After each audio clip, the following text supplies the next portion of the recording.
तो America deal चाहता है या जंग चाहता है? जी हां, पीछे कुछ घंटों में यानी 24 से 36 घंटों में जिस तरह से अमेरिका ने हमले ईरान पर किए, उसके बाद तो यही लगता है कि क्या वाकई अमेरिका बातचीत चाहता है या फिर वो शुरुआत से मन बनाकर उसने रखा है कि वो ईरान पर हमले करेगा, वो जंग की तरफ आगे बढ़ेगा। नमस्कार, मैं हूं नीलू। तो अमेरिका के हमलों के बाद ईरान ने अब जवाबी कार्रवाई की है। लेटेस्ट खबर के साथ शुरुआत कर रहे हैं इस वीडियो की, जो कि अब जो गुरुवार सुबह यानी कि 11 तारीख की सुबह जो हमला किया गया अमेरिका की तरफ से, उसके बाद ईरान ने जो हमले किए हैं उससे इस वीडियो की शुरुआत करते हैं। तो अमेरिका के हमलों के बाद ईरान ने जवाबी कार्रवाई की है। ईरानी सेना ने अपने बहरीन और कुवैत में अमेरिकी मिलिट्री बेसिस पर अटैक किया। साथ ही ईरान ने हॉर्मुज स्ट्रेट में 2 जहाजों को भी निशाना बनाया है और इस बात का दावा ईरान ने किया है। अमेरिका के ईरान पर गुरुवार तड़के किए गए हमले के बाद ईरान के जवाबी अटैक से पश्चिम एशिया में एक बार फिर से तनाव बढ़ता दिखाई दे रहा है। इसमें एक बार फिर पूरे क्षेत्र में युद्ध के लौटने का अंदेशा अब पैदा हो गया है और लोग इस आशंका में हैं कि इसके बाद होगा क्या ये युद्ध और ज्यादा बड़े पैमाने पर आगे बढ़ेगा।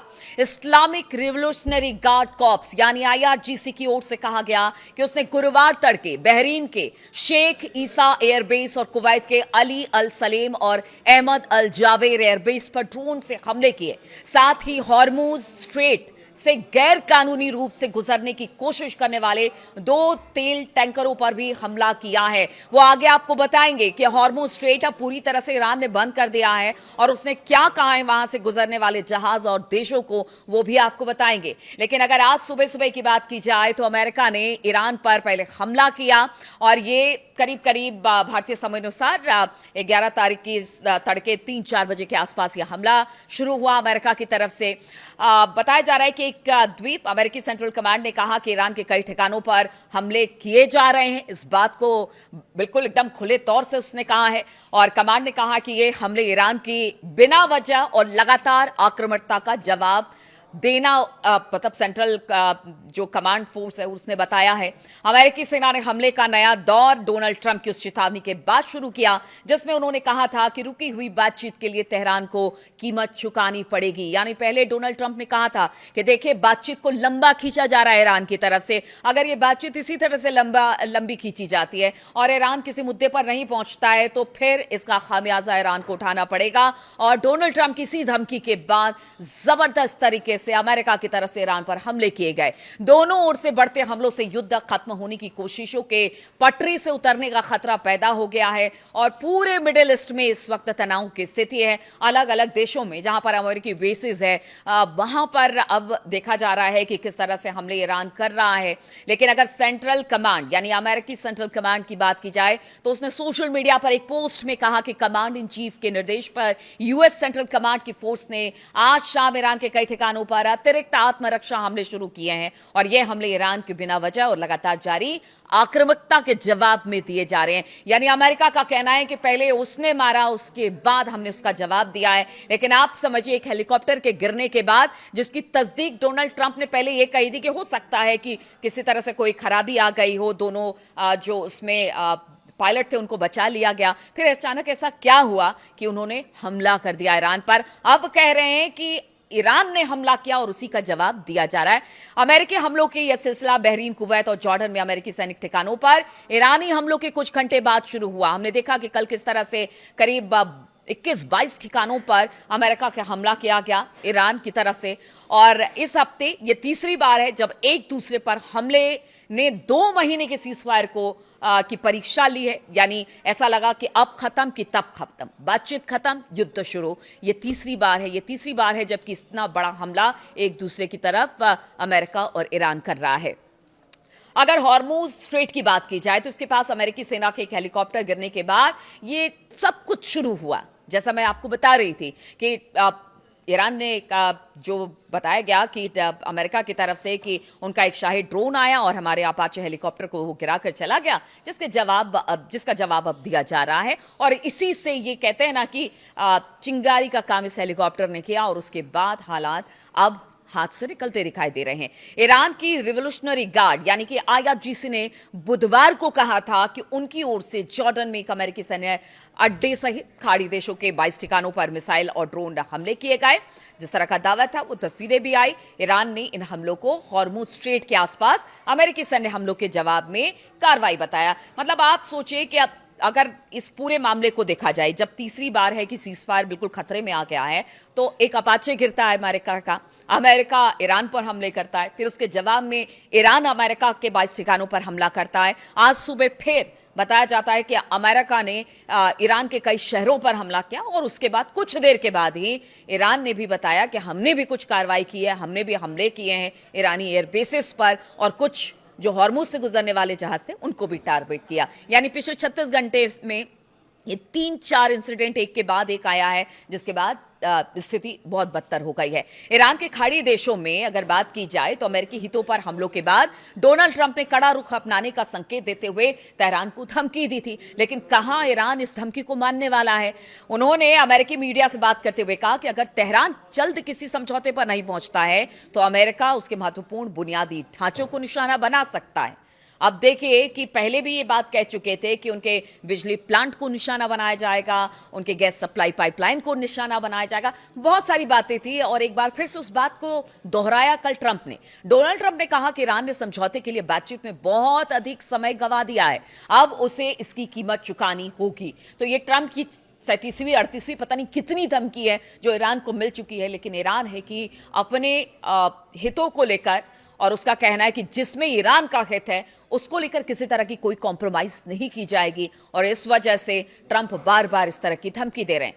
ट्रंप ने दावा किया कि ईरान की मिलिट्री नेवी और एयरफोर्स पूरी तरह से तबाह हो चुके। ये तो आप सोचिए कि मतलब फरवरी में हमला शुरू हुआ, उसके 10 दिन बाद से ये कह रहे हैं ट्रंप की देखिए हमने पूरे उनके नेवी और एयरफोर्स को खत्म कर दिया।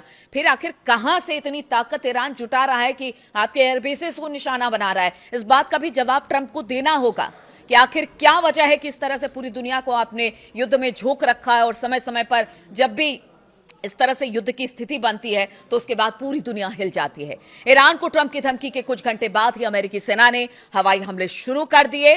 दूसरी ओर अगर ईरान की बात की जाए तो ईरान लगातार कहता रहा है कि वो अमेरिका के हमलों और धमकियों से नहीं झुकेगा। ईरान ने अमेरिका की किसी भी सैन्य कार्रवाई का जवाब देने की बात कही है और वो अब भी दे रहा है। अभी तक उसने ऐसा करके दिखाया है, उसने हर हमले का जवाब हमले से दिया है। ऐसे में दोनों देशों के बीच बातचीत के जरिए समाधान की उम्मीद अब फीकी पड़ती दिखाई दे रही है। ईरान के राष्ट्रपति मसूद पेजेश्कियान की बात करें तो उन्होंने एक्स पर एक पोस्ट किया। उन्होंने लिखा कि जरूरी इंफ्रास्ट्रक्चर लोगों के जीवन रेखा होती है। ट्रांसपोर्ट नेटवर्क से लेकर बिजली और पानी इंडस्ट्री तक लोगों को निशाना बनाने की धमकी ताकत का प्रदर्शन नहीं, बल्कि किसी देश के संकल्प के सामने हताशा की निशानी है। यानी वो अमेरिका को हताश बता रहे, ट्रंप को हताशा में उठाया हुआ कदम बता रहे हैं जो अमेरिका हमला कर रहा है ईरान पर, या फिर उनके बेसिक इंफ्रास्ट्रक्चर को निशाना बनाने की ट्रंप बात कर रहे हैं, उसको पेजेश्कियान ने हताशा बताया है अमेरिका के। तो इधर अमेरिका की धमकी का जवाब दिया जा रहा है और अब खबर मिल रही है कि ईरान ने हॉर्मुज स्ट्रेट को पूरी तरह से बंद कर दिया है। ईरान के शीर्ष संयुक्त सैन्य कमान ने गुरुवार को इसका ऐलान कर दिया। ईरानी सेना ने कहा कि किसी भी तेल टैंकर या फिर कमर्शियल जहाज को इस समुद्री गलियारे से जाने की अब बिल्कुल इजाजत नहीं दी जाएगी। तो देखिए लग रहा था कि यहां से हालात बेहतर होंगे, दुनिया भर में जो गैस और तेल की किल्लत है वो खत्म होगी, धीरे धीरे कर एक कॉरिडोर बनाकर जहाजों को जाने का रास्ता दिया जा रहा था। लेकिन ट्रंप और अमेरिका के हमले के बाद अब पूरी तरह से आईआरजीसी ने कह दिया है कि ये जो हॉर्मुज स्ट्रेट है ना, जहां से आप अपने तेल और गैस के जहाज लेकर जाते हैं, वो बिल्कुल बंद कर दिया जाएगा। अब वो किसी के लिए नहीं खुलेगा।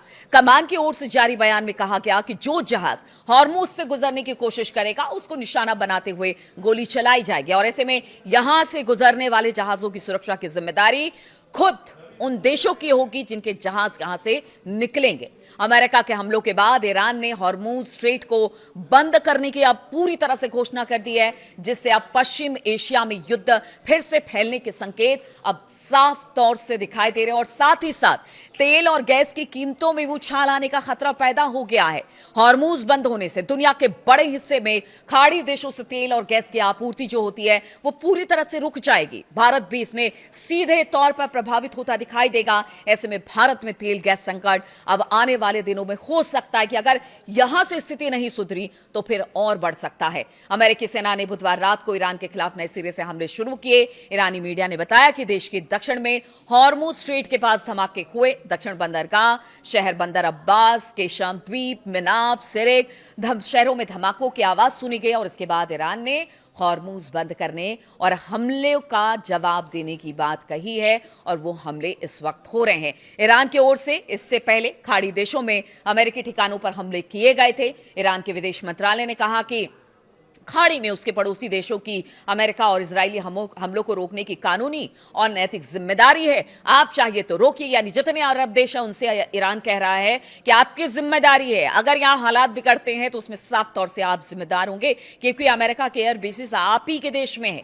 खाड़ी देशों को अपनी जमीन या सुविधाओं का इस्तेमाल ईरान के खिलाफ होने से रोकना होगा, तभी जाकर कुछ फैसला हो सकता है इस युद्ध का। ईरान ने हॉर्मुज बंद करने का ऐलान अब कर दिया है। वहीं दूसरी ओर अमेरिकी सेना का कहना है कि कमर्शियल जहाज हॉर्मुज स्ट्रेट से गुजरना जारी रखे हुए हैं। अमेरिकी सेना ने एक्स पर कहा कि हॉर्मुज से जहाजों का आना जाना जारी है, लेकिन ईरान ने जो कहा है उसके बाद क्या। और कल जिस तरह से कुछ जहाजों को टारगेट, यानी आज तड़के जिस तरह से अमेरिका का हमला हुआ उसके बाद हॉर्मुज को बंद करने की ईरान ने बात कही और साथ ही साथ कुछ जहाजों को टारगेट करने की बात भी कही है, तो ऐसे में क्या अमेरिका इन जहाजों को सुरक्षित रख पाएगा?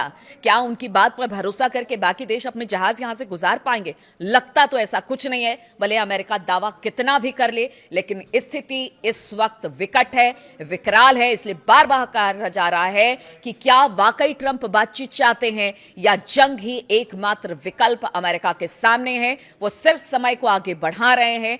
अंतिम तो निर्णय उनका यही होगा कि ईरान पर हमले कर दिए जाए, लेकिन ईरान तो ईरान है, उसने साफ तौर से कह दिया है अंतिम व्यक्ति जब तक ईरान का जिंदा रहेगा तब तक ईरान पर कोई हमला नहीं कर सकता है। तब तक हम लड़ते रहेंगे। आप लड़िए हमसे, हम वो पूरी ताकत के साथ लड़ेंगे।